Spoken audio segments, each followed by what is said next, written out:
Morning. Pasok tayo ngayon mga boss. Araw ng Lunes ngayon. So papasok na tayo. Ngayon na tayo nakapag-video kasi natulog tayo buong oras na natitira natin. Hindi na nga tayo halos nakakain. Ang kinain ko lang yung donut na binili ko kay Mrs. Hindi niya ata gusto, kaya ako na lang kumain kasi baka ma-expired na. Okay naman. Tapos afternoon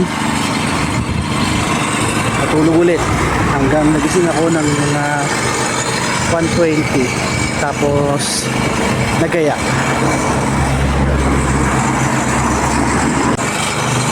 Ayan, papunta tayo ulit dun sa ating antayan ng bus. At ito naman yung aming likod ng dormitory. Yan, laki yan. Maganda naman ang panahon ngayon mga boss. Sikat naman ang araw.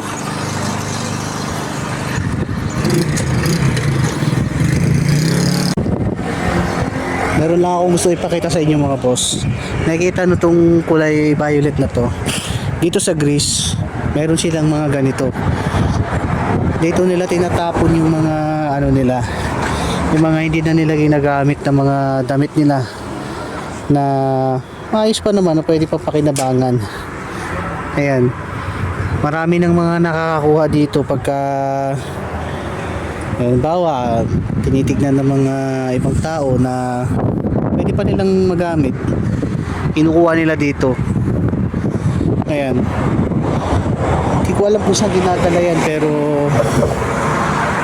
marami nang nakakakuha ng mga jacket yan, pantalon, mga damit na mga mapapakinabangan pa.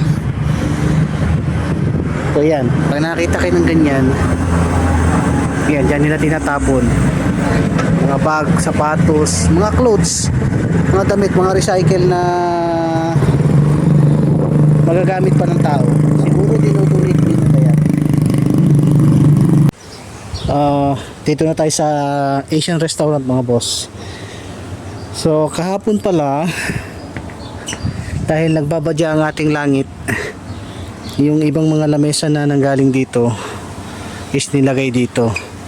Tapos yung iba naman pinasok doon sa loob para magamit namin yung loob. So ngayon, dahil maganda naman ang panahon, as you can see,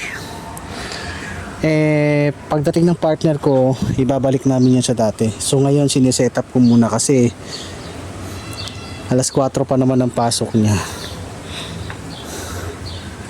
Naset na namin lahat ng mga lamesa mga boss, kung ilan yung mga magkakagrupo, saka kung ilan lang yung couple lang. Naayos na rin namin dito.